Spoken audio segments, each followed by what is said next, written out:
जय Hind to all my respected aspirants on behalf of Goyla classes में आप सभी का स्वागत करता हूं। जैसा कि आप जानते हैं दिल्ली में काफ़ी अच्छी अपॉर्चुनिटी आई है, मोर देन 7,000 पोस्ट हैं और गोयला क्लासेस की तरफ से पूरा प्रयास किया जा रहा है कि आप लोगों का सिलेक्शन हो।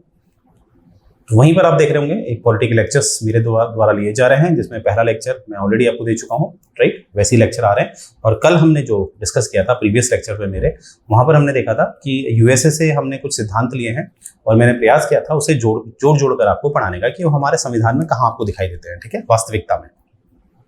तो आइए आज हम देखेंगे, इसी श्रृंखला को आगे बढ़ाएंगे। आज हम देखेंगे ब्रिटेन से हमने क्या क्या लिया, राइट। हम यूएसए से क्या क्या लिया है हम वो देख चुके हैं। अब हम देखेंगे ब्रिटेन से क्या क्या लिया है। हमने लिया है विधि का शासन यानी कि रूल ऑफ लॉ, वो भी हम देखेंगे। संसदीय शासन प्रणाली यानी कि पार्लियामेंट्री सिस्टम ऑफ गवर्नमेंट, एकल नागरिकता यानी कि सिंगल सिटीजनशिप, और द्विसदन बाइकैमलिज्म, और विधि निर्माण प्रक्रिया जिसे हम लॉ मेकिंग प्रोसेस कहते हैं, ठीक है। ये हम देखते हैं, राइट। आइए शुरू करते हैं। तो सबसे पहले हम शुरू करेंगे रूल ऑफ लॉ से, जिसे हम विधि का शासन कहते हैं। तो रूल ऑफ लॉ, जब आप अपनी एक बुक है, काफ़ी प्रसिद्ध बुक है लक्ष्मीकांत, उससे काफ़ी अच्छा डेटा ये मिलता है। तो यहाँ पर आप देखोगे जब भी हम कानून की बात करते हैं तो वो कानून हम लोग जो भारत के संविधान में जो कानून के लिए जो सिद्धांत इस्तेमाल किया गया वो क्या है, मतलब भारत जो राज्य है असल में वो है कैसा, ठीक है। तो जैसे कि अनुच्छेद 14 जब भी आप पढ़ते हैं, जब लक्ष्मीकांत से आप अनुच्छेद 14 पढ़ते हैं तो वहाँ पर अनुच्छेद 14 में आपको एबी डाइसी द्वारा जो रूल ऑफ लॉ के सिद्धांत दिए गए थे वो पढ़ाए जाते हैं, ठीक है। तो यहाँ पर आप देखेंगे सबसे पहले तो ये देखिए रूल ऑफ लॉ का सिद्धांत किसने दिया है, एबी डाइसी ने, ठीक है। ये एक ब्रिटिश ज्यूरिस्ट थे, यानी कि ब्रिटेन के रहने वाले थे, ठीक है। कौन, एबी डाइसी। इन्होंने एक रूल ऑफ लॉ का सिद्धांत दिया है। अब इस रूल ऑफ लॉ के सिद्धांत में इन्होंने 3 नियम दिए हैं, जिसमें से भारत सिर्फ 2 ही नियम लेता है, ठीक है। वो हम देखेंगे आगे। फिलहाल ये याद रखेंगे 3 नियम दिए गए हैं किसमें, रूल ऑफ लॉ में। अब वो क्या क्या है, सबसे पहले हम देखेंगे। सबसे पहला जो नियम है वो है absent of arbitrary power that is no man can be punished except for the breach of law. अब आप देखेंगे इसको जब आप अनुच्छेद 21 पढ़ते हैं, अब एक अनुच्छेद 21 जो होता है आर्टिकल 21 में आप देखेंगे ज्यादातर जो हमारे विद्यार्थी हैं वो समझते हैं कि आर्टिकल 21 जो है वो जीने का अधिकार देता है, परंतु उसे वास्तविकता में पढ़ेंगे तो उसमें लिखा गया है कि आपको जीने का अधिकार देता है, बिल्कुल देता है। आपको पर्सनल लिबर्टी भी देता है, जो आपका निजी जिंदगी है उसमें आप स्वतंत्र हैं, आपकी प्राइवेसी को भी मेंटेन करता है। परंतु वहाँ पर यह लिखा है कि वो तब तक रहेगा जब तक आप कोई ऐसा काम ना कर दें जिससे कि आप अपराधी हो गए। अगर आपने कानून तोड़ा है तब आपको आर्टिकल 21 के द्वारा दिए गए जितने भी संरक्षण है, जो प्रोटेक्शन है, वो आपको नहीं मिलेगी। कब, जब आपने कानून तोड़ा है। आप मेरी बात समझ पाए, यानी कि कानून सबसे बड़ा है, कानून से ऊपर कुछ नहीं है, ठीक है। यानी कि भारत में आप देखोगे कि अगर कोई भी व्यक्ति ऐसा नहीं है जो कानून से ऊपर है, किसी भी व्यक्ति के पास ऐसी शक्ति नहीं है या किसी भी संस्थान के पास ऐसी शक्ति नहीं है कि वो सबसे ऊपर है। जैसे संस्थान से मेरा तात्पर्य है जैसे संसद, राष्ट्रपति, प्रधानमंत्री। क्या लगता है आपको ये सबसे ताकतवर है? नहीं। आप जानते ही हैं कि संविधान ने जो है शक्तियों को विभाजन किया है, यानी कि there is a division of power. 3 स्तंभ हैं, कार्यपालिका अलग है, न्यायपालिका अलग है और विधायिका अलग है। लेजिस्लेटिव अलग, एग्जीक्यूटिव अलग, जुडिशियल अलग, ठीक है। यानी कि एक पावर किसी को नहीं दी है, किसी को भी तानाशाही वाली शक्ति नहीं दी है कि उसके पास संपूर्ण शक्ति आ जाए। तो ये बात इसमें बताई गई है, ठीक है। किसी के पास भी पूरी तरह शक्ति नहीं है। तो ये दिखता है, बिल्कुल दिखता है। जैसे कि मैंने आपको बताया, अगर मैं अनुच्छेद 50 की बात करूं, आर्टिकल 50 अगर आप देखते हैं तो वहां पर तो साफ लिखा है कि भैया ऐसा है कि जुडिशियल और एग्जीक्यूटिव पावर जो होगी वो किसी भी एक व्यक्ति को नहीं मिलेगी, ठीक है। ये बात आपने ध्यान देनी है। आगे देखते हैं। दूसरा जो सिद्धांत है वो है इक्वालिटी बिफोर लॉ, यानी कि कानून के समक्ष हर कोई समान है। इसीलिए आप देखते होंगे भारत में जो कानून की देवी होती है उसकी आंखों में पट्टी बंधी हुई होती है। उसका मतलब होता है कि कानून के समक्ष सभी समान है, सबके सब समान है, ठीक है। चाहे वो अमीर है, चाहे गरीब है, चाहे कोई भी है। यानी कि ध्यान ये दिया जाएगा जब कानून बनाया जाएगा तो किसी भी तरह का भेदभाव नहीं किया जाएगा विधायिका द्वारा, और जब न्यायपालिका कोई भी दंड देगी तब भी क्या है, किसी भी तरह का भेदभाव नहीं किया जाएगा, ठीक है। तो ये बात याद रखनी है आपने। ये भी हमें सिद्धांत दिखता है, बिल्कुल दिखता है कि कहीं पर भी हमें आईपीसी में ये तो नहीं लिखा है ना कि जो लड़की होगी उसको सजा नहीं मिलेगी, लड़के को ही सजा मिलेगी, ऐसा तो नहीं होगा ना। हालांकि कहीं पर कुछ अपवाद होते हैं, ठीक है।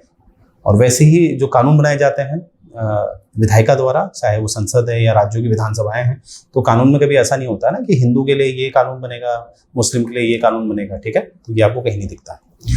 तीसरा जो रूल है यहाँ पर कहा है, the primacy of right of individual that is constituted in the result right individual defined as enforced by the court of law rather than the constitution. देखो इसको आसान शब्दों में आपको बताता हूँ। इसमें कहा गया है कि सबसे ऊपर है संसद, सबसे ऊपर है संसद।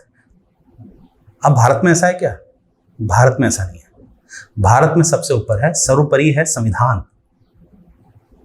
भारत में सबसे ऊपर क्या है? संविधान।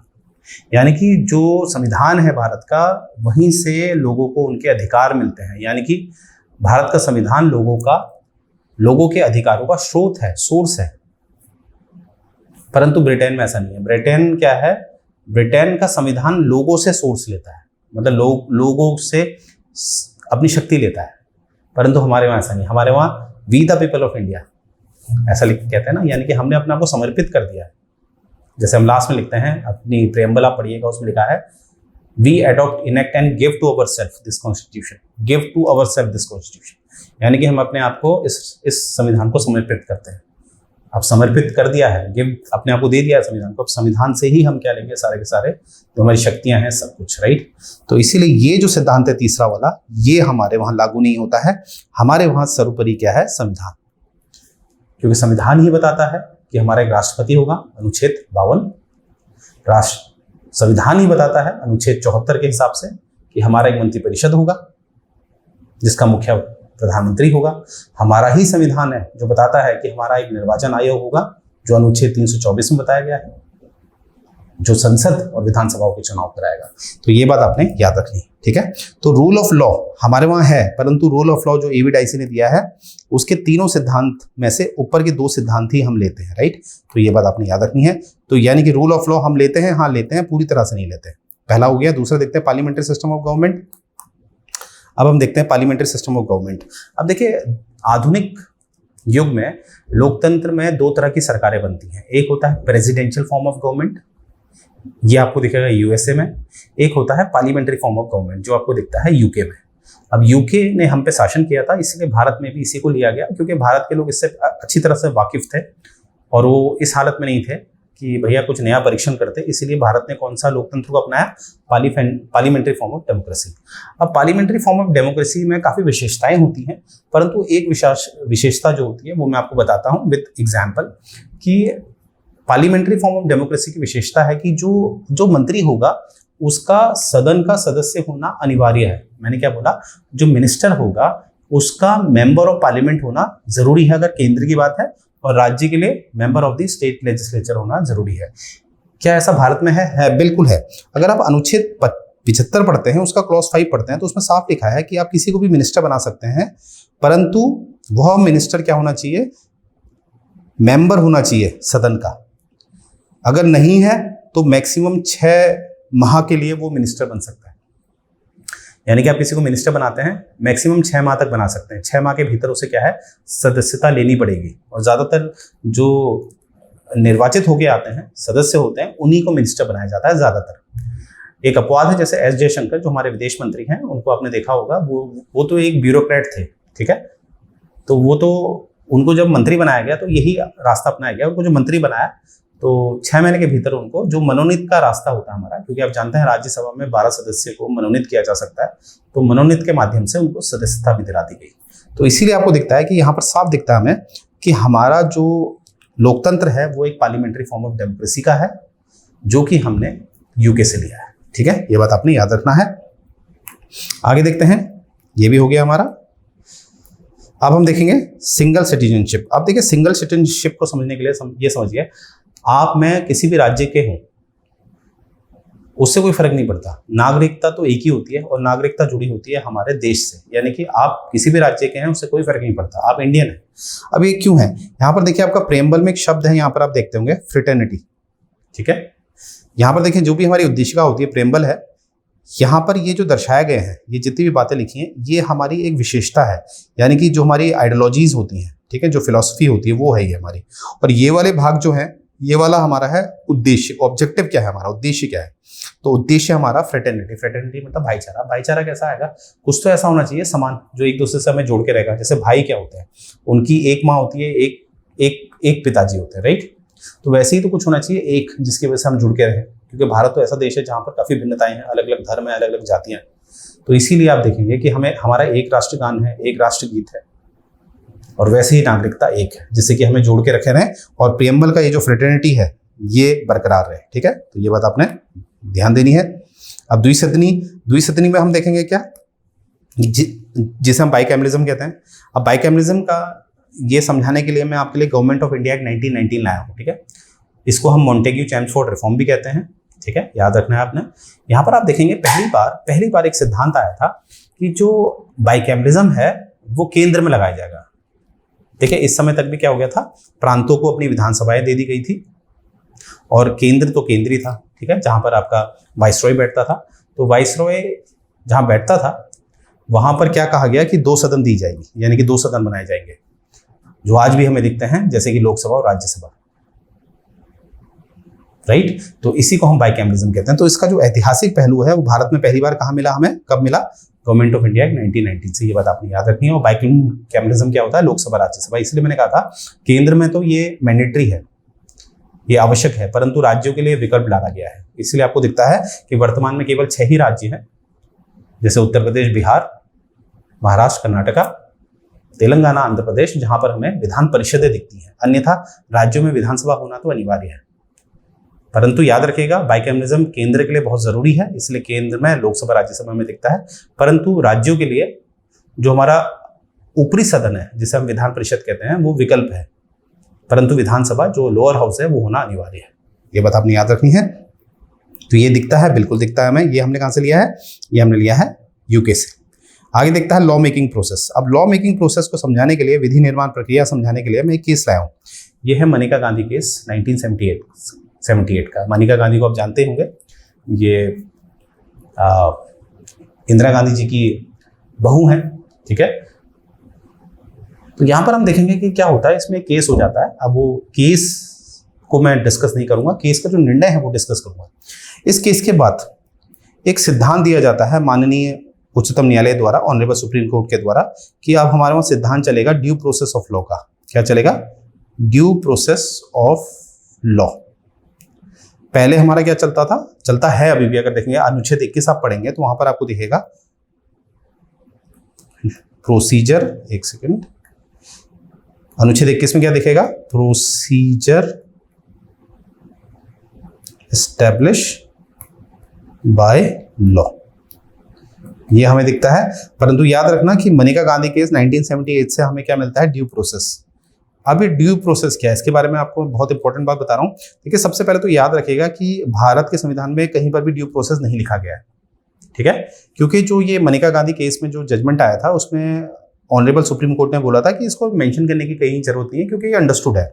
यानी कि प्रोसीजर एस्टेब्लिश बाय लॉ तो होगा ही, बट उसमें ये भी देखा जाएगा कि वो कितना एथिकल है, यानी कि वो समाज के लिए सही है या नहीं है। जैसे इसके लिए एक उदाहरण मैं आपको देता हूँ। जिस हिसाब से आज की स्थिति आप देखते हैं कि बीजेपी का दबदबा लोकसभा में भी है, राज्यसभा में भी है, और हम मानते हैं कि राष्ट्रपति भी उन्हीं के हिसाब से हर चीज मानेंगे। ठीक है, तो देखिए क्या है कि कोई ऐसा विधेयक लाया जाता है, एक खाली काल्पनिक उदाहरण है आपको समझाने के लिए, कि महिलाएं आपसे केवल 12th तक पढ़ेंगी, उसके बाद नहीं पढ़ेंगी। और ये विधेयक जो लाया जा रहा है लोकसभा में पारित हो जाएगा क्योंकि बहुमत है, राज्यसभा में पारित हो जाएगा क्योंकि वहां भी वर्चस्व है, और राष्ट्रपति ने साइन कर दिया तो ये तो कानून बन गया। तो देखिए कितना घातक हो जाएगा, क्योंकि प्रक्रिया तो पूरी हुई है। तो जो प्रोसीजर एस्टैब्लिश बाय लॉ है ये सिर्फ प्रक्रिया देखता है, आगे नहीं देखता है। और ड्यू प्रोसेस ऑफ लॉ में क्या होता है, प्रक्रिया तो देखी ही जाती है कि प्रक्रिया सही हुई नहीं हुई है, परंतु यहाँ पर यह भी देखा जाएगा कि ये कानून जो बनाया गया है कहीं वो नैतिकता के आधार पे खरा है या नहीं है, एथिकली वो सही है या नहीं है। तो यहाँ पर ये जो देख के ही हमें पता चल रहा है, सुन के ही पता चल रहा है कि ये समाज के लिए अच्छा नहीं है। ठीक है, क्योंकि समाज में भारत का संविधान समानता की बात करता है, समाजवाद की बात करता है। तो ऐसा कानून निरस्त कर दिया जाएगा, क्योंकि अब भारत में क्या है, आइडियोलॉजी ड्यू प्रोसेस। तो यही है ड्यू प्रोसेस।